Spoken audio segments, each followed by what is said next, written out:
Oh boy, we're starting off week 9 with a battle of bottom feeders as the Baltimore Ravens head south to take on the Miami Dolphins. Can Lamar's return right the ship for the Ravens, or will the Dolphins drag them into the deep end? We'll see in the simulation, but first, let's get behind the bar and make our drink a Dolphin Dive. Alright, week 9 is another short week, and man, we are not making these games count. No disrespect to the fans of either of these two teams, but this isn't exactly a heavyweight showdown on Thursday Night Football. Both of these teams, as of filming this video, are 1-5, though somehow neither is last place in their division. Anyways, fans and neutral observers alike are gonna need a drink to get through this game, so we're gonna start off with Baltimore and their representative, the Baltimore Bang. Now, a funny thing about this drink, I actually chose it as a representative for the Ravens before I even did any research on it. I just saw Baltimore in the name and went, good enough. The funny thing though is that my research into this drink didn't really turn up much more than just the name. As far as I can tell, this seems to be one of those drinks where the exact origin has kind of been lost to history. Now, the closest thing I could find to an origin story for this drink is one website that claims that it comes from the Baltimore Hotel in the late 1800s. This time frame checks out. The drink is a riff on the whiskey sour, which was first put in print by Jerry Thomas in 1862. The problem, though, is that there isn't a Baltimore Hotel. There's the Lord Baltimore, which we saw in the Ravens earlier video, but that didn't open until 1928. So I think it's quite likely that this drink came from Baltimore, but it either came from a Baltimore hotel in the late 1800s, or it came from the Lord Baltimore just far later on. Regardless of its origin, the drink spec is pretty simple. It's just your basic whiskey sour template, so whiskey, lemon juice, and simple syrup, with half an ounce of Apricot Brandy added to it. Very simple, very classic, though not as classic as Miami's representative, the daiquiri. Now, I feel I must clarify before I continue. I am talking about the shaken daiquiri, not the frozen daiquiri. These are two very different drinks, in my opinion, even more different than your traditional margarita versus the frozen margarita. The OG daiquiri is the sour template in its purest form. 2 ounces of white rum, 3/4 of an ounce of lime juice, and 3/4 of an ounce of simple syrup. Bracing, refreshing, with just enough sweetness to not come off as harsh. As for its history, this is another Cuban import, created by American mining engineer Jennings Cox in 1898 near the town of Daiquiri in Cuba. There's a bit of disagreement in who took the daiquiri from Cuba and introduced it to American audiences, but surprisingly, this is one of the few classic cocktails without any sort of big controversy around who first created the drink. All right, now with both of our inspirations being sours, it was actually really easy to combine these two. I knew I had to keep this Apricot Brandy because this is a really interesting flavor that I wanted to get worked in here, but I also wanted to keep the lime juice and that really bracing quality that it brings to the daiquiri. So that said, our final spec is going to be 1.5 ounces of our white rum. Just a very plain, Bacardi white rum. Nothing crazy here.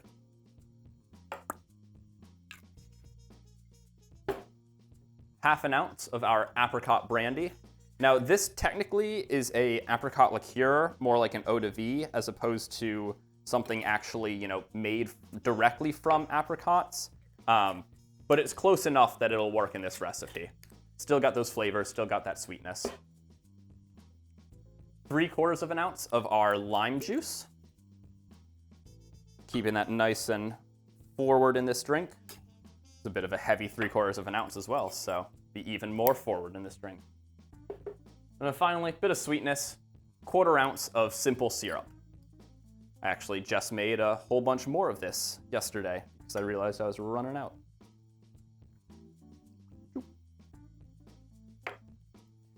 All right, and then we're gonna shake that up.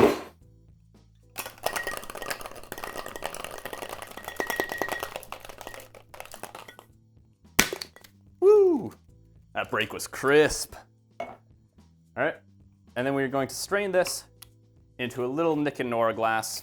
You could definitely increase the ratios of this and do it in a coupe, but I wanted to do it in a Nick Nora because I think that's a cute little glass. Look at that. Just slightly darker daiquiri. All right, and I knew I wanted to keep the alliteration from the Baltimore Bang, but then work in the Dolphin somehow. So this is our Dolphin Dive. Let's give it a taste.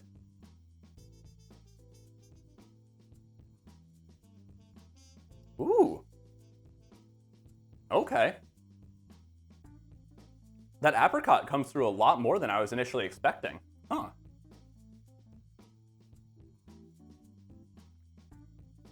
Wow. This is exactly what I was hoping for this drink. I think, because it's such a simple spec, I was really able to sort of dial in, without trying it in advance, what I wanted this drink to be. And I hit the nail right on the head. That half an ounce of the apricot brandy or apricot liqueur, it adds just enough of those apricot notes to kind of add some character to the drink. It puts a really nice sort of spin on this classic daiquiri formula. And that lime juice is still so upfront and so bracing, really just, grabbing your mouth, sort of shocking the system, waking you up in a very pleasant way. This is a really good drink. Yeah, and the flavors of the apricot and the lime actually play quite well together. You get the apricot up front first, that's sort of the main note, but then rushing in, like right on its heels, is the lime and all of the punch that it carries. It really is kind of like, it's almost like when they like flash an image up on screen, before cutting to the rest of whatever it is, where you get just enough of it to sort of register like, oh, apricot, that's interesting. But before you can really sort of sit with it and process it as a flavor, we've moved on to the lime and we're going through that sort of standard daiquiri, vibe. That's a really interesting kind of dynamic that they've got going on there. I'm very happy with this one.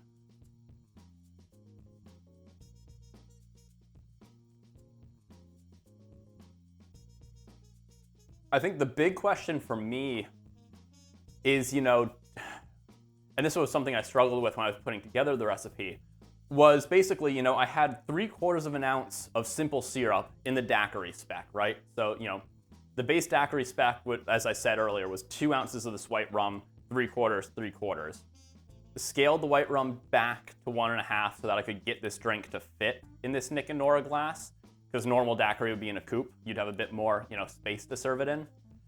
So scaled that back, and then I had that 3/4 of an ounce, and I was like, okay, do I just replace it all with this apricot liqueur? Because this is quite sweet, as I think you might be able to get like a true, made from apricots, distilled from apricots, apricot brandy that's less sweet. But this is by far and away like the easiest one that I could find, and it's still quite high quality. I had a bit of it last night. It really is upfront with the flavor of that apricot, but it is also quite sweet. And so it was like, do I just replace all of my simple syrup with this apricot liqueur? Would that be too forward on the apricot? I don't think it'd be too sweet, because it's harder for something to be sweeter than simple syrup, although mine's a 1-to-1 simple syrup, not a 2-to-1. But ultimately what I decided to do was keep 1/2 ounce of this and then a little 1/4 of the simple. I think you probably could do a full 3/4 ounce pour of this apricot liqueur and just cut out the simple. I think that would give you more of the apricot, a little bit less sweetness maybe, but I think it would still read as a very balanced drink. I think it's very unlikely that the apricot ends up overwhelming the lime. And I also don't think that, without that little bit of simple syrup, this drink is too dry. I think the concern I would have is if you did like more of the white rum, but just kept this at 1/2 ounce and cut the simple syrup. I think that's the wrong direction to go.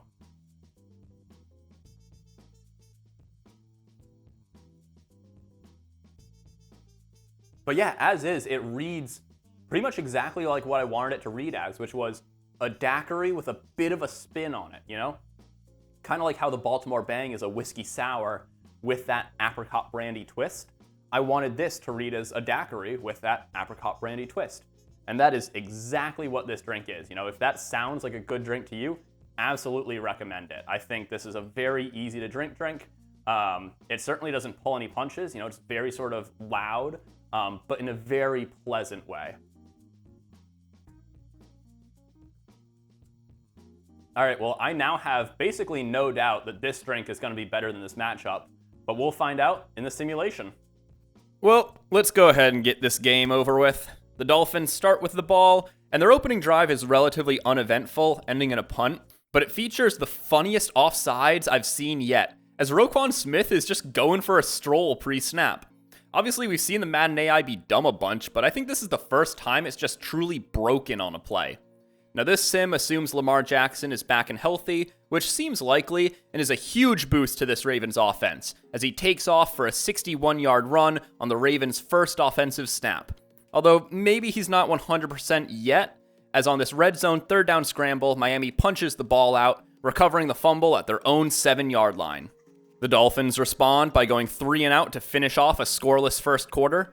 Keeping the intensity high, the Ravens' following drive sees an unsuccessful third down sneak, so the Ravens settle for a 50-yard field goal to put the game's first points on the board.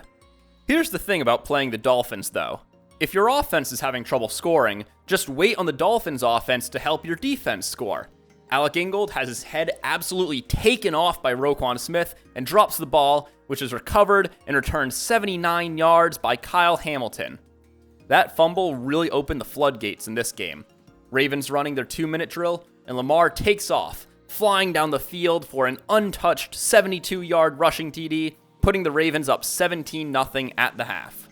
The Ravens start with the ball in the second half, and on their opening drive, Lamar rips a deep ball to Rashad Bateman, who's initially ruled out of bounds, but a Baltimore challenge results in the play being overturned. It's a 40-yard TD. Miami only needs one play to respond, though, as Nick Westbrook-Ikhine catches a slant and takes it 74 yards for the Dolphins' first points of the game. 4 touchdowns so far in this game, and none have been within the red zone. Looking to make this a 2-score game, Miami goes for 2, but Achane is met in the backfield and stopped well short. A bit later on in that third quarter, a couple Dolphins defenders bite on this screen to Wester, and just like that, he's off to the races. It's another long touchdown, this time 67 yards. Spoiler alert, the Dolphins don't score again this game, but the Ravens keep pouring it on. This time, it's Derrick Henry breaking tackles for the first short touchdown of the game. While killing the clock, the Ravens rub a little bit more salt into the wound as Lamar Jackson strolls on in for his second untouched rushing TD of the day, this one from only 6 yards out. And just about 2 minutes later after that insult, this game finally ends, 45-6 Ravens. Now, can Lamar Jackson put up 45 points on the Dolphins? Absolutely, unquestionably. He put up 40 against the Bills, 30 against the Lions, and the Dolphins just gave up 31 points to the Browns. The biggest question is, can this Ravens defense hold the Dolphins to only 6 points? I think we see at least a little bit more offensive success out of the Dolphins in this game. Perhaps the funniest thing about this game, though, is that Lamar didn't even really have to throw the ball to beat the Dolphins, only tossing it 10 times, 9 of which were completions, for 172 yards and 1 TD. 10 attempts would also be the fewest pass attempts he's ever had in a full game, so I think we'll see more passing in the real game. Meanwhile, Tua didn't exactly have a good game. Despite having over twice as many passing attempts, he only managed 141 yards, but a single touchdown to 0 interceptions is a far better ratio than his recent games. Now yeah, we'll get to Lamar, but first I just want to touch on the running backs real quick. Very solid games from both of these backs. They moved the ball well on the ground, with Henry and Achane averaging 4.3 and 5.6 yards per carry respectively. That's slightly below average for Henry and above average for Achane, though Henry was the only one of them to find the end zone. Okay, now, Lamar. I'm going to start off with some context and be a bit generous to Madden. Lamar Jackson is in the number 5 spot for most rushing yards in a single game by a QB. Everybody knows he can run the ball well. Additionally, his 16.9 yards per carry isn't actually absurdly high. Colin Kaepernick, who sits just below him at number 6, averaged 21.6 yards per carry to get his spot. However, there has never been a 200-yard rushing game by a QB. The current record holder is Justin Fields, but he came a full 25 yards short of this performance and required 15 attempts to even get 178 yards. This is Madden QB scramble madness, no two ways about it. And then we come crashing back down to earth with the receiving stats. Obviously, as neither of these quarterbacks broke 200 yards passing, we're not going to see anything too crazy here, with Rashad Bateman leading the Ravens with 4 catches for 62 yards. Now, a really funny thing happened here. If you remember back in the game recap, he caught a touchdown, which was ruled incomplete and then overturned on replay. Despite it ultimately being a touchdown and counting towards the final score, for some reason, Madden doesn't have it in the stat sheet here.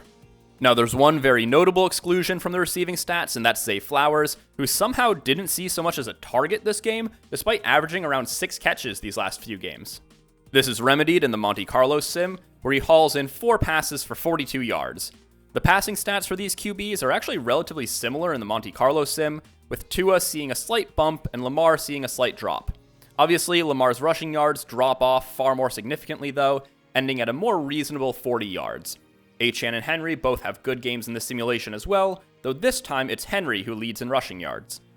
Over on the score distribution side of things, it looks like the madness of Week 8 has finally subsided, as the most likely outcome in this game is once again a 14-14 tie.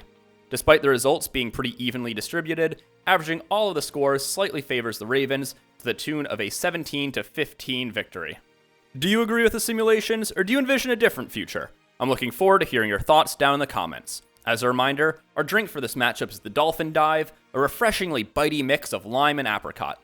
If you make it, please let me know what you think, and I'd love to hear your suggestions for what drink should be your team's representative. Stay curious, stay thirsty, and I'll see you in the next one.